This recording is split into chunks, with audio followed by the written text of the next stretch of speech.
meetings. I'm wondering if you could give a little bit more of a sense of the president's engagement with Congress on gun legislation specifically. Does he plan to have a bipartisan meeting on that at the White House? And has he spoken to Senator Manchin at all about his opposition to that background check bill? I don't have any meetings to predict. Obviously, this is an issue that there are a number of passionate gun safety advocates on the Hill, as you well know, who have strong views about what the path forward should look like. So I have no doubt that he has discussed this issue with them over the course of the last 2 months of his presidency.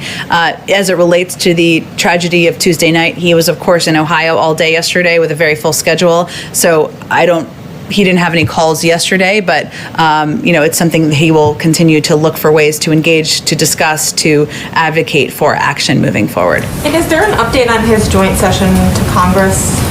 No update yet. We have a speech coming up next week, and certainly he remains interested in and committed to doing a joint session. We remain engaged with them, but I don't have an update on the specific timing. And if I can just ask one more from one of the reporters in the pool who can be here. There was an Axios report today that he met with historians to discuss how aggressive he could be on his economic agenda, among other topics. I'm wondering if you can confirm the meeting and maybe tell us who was involved and why he felt the need to meet with historians on this.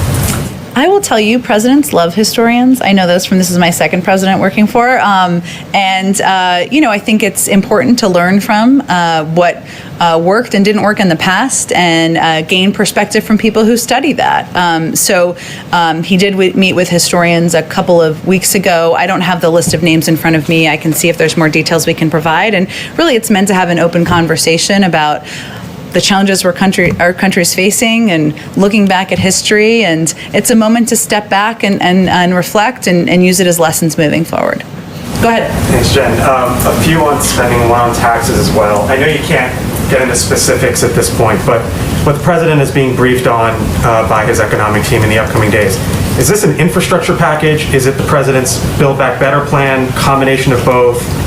Give us an overview of what it is. Well, our Build Back Better agenda, his Build Back Better agenda, includes a number of components that he talked about on the campaign trail. Infrastructure is part of it, making the tax code fair and one that rewards work and not wealth is part of it. Doing better by our caregivers is part of that. Increasing access to health care is part of it. Investing in our clean energy economy is part of it. There are several components he talked about on the campaign trail. And right now, what he's talking with his economic team and advisors about is what the scale, the scope, and the components will look like in what he's going to move forward and propose next week. The $3 trillion number has been put out there. I know the White House hasn't confirmed that, but is it possible that it goes above $3 trillion? Like, is $3 trillion viewed as the cap, or it's certainly possible it could go even higher? Well, again, I think what we're looking at is all of those components, as I just laid out, all of which will not be in a speech next week, right? This is big components of his agenda that he talked about on the campaign trail. So, and right now he's having a conversation about the scale and the scope of what proposals look like. There's lots of ways to frame it, to shape it, to size it. So I don't have any more to predict for you. Last one on this before taxes.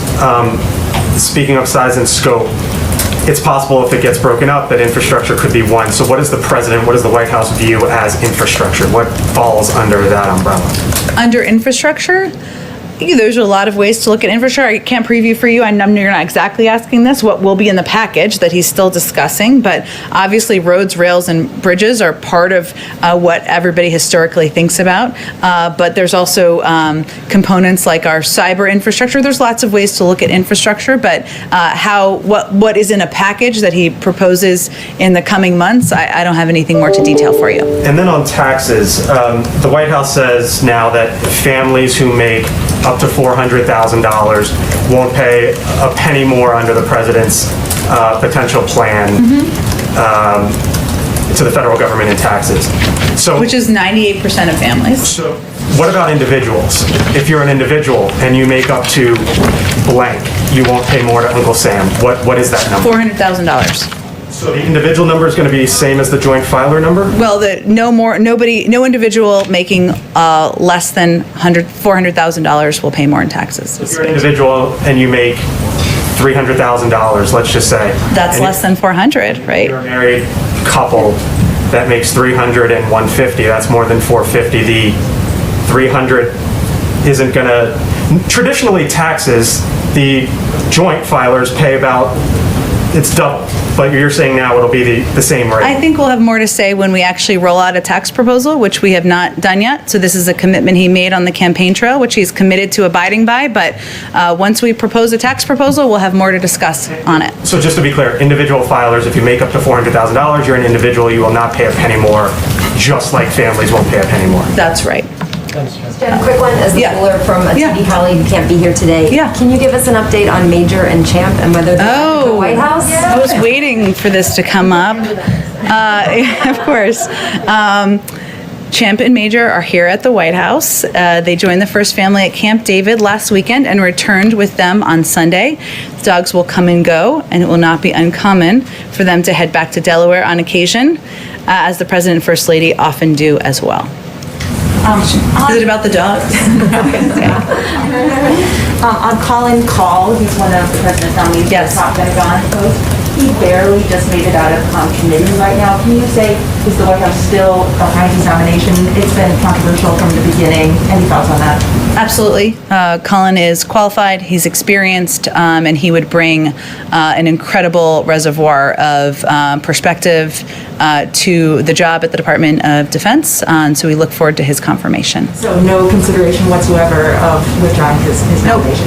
If I could close the loop on a Leader McConnell question. You said they speak regularly. He says that they've only spoken one time. He corrected his statement saying they spoke one time on Burma. Have they spoken beyond that one time? I don't have any more calls, I don't think, to read out for you, which we will not make a case of doing, as you know, so I don't have more to read out for you. Has the President's definition of bipartisanship changed since he arrived in office on January 20th? No, his definition of bipartisanship has always been working on behalf of the American people and governing for all people, whether it's Democrats, Republicans, independents, and moving forward on proposals and policies that will make their lives better. With or without Republican votes? Well, he doesn't believe that bipartisanship is defined by the zip code here. He believes it's on how we can deliver relief to the American people. Thanks. Okay, thanks, everyone. Do you have any timing when you might announce a replacement for Neera Tanden? I do not, but Shalonda Young is confirmed. She will be the acting, and so, but I don't have a personnel preview for you on that particular role. Jen, can I have one more question on China vaccine diplomacy? Is the administration doing anything specific to push back against requirements by China for countries to cut back or reduce ties to Taiwan? Is the I will check with our national security team if there's anything for that on that.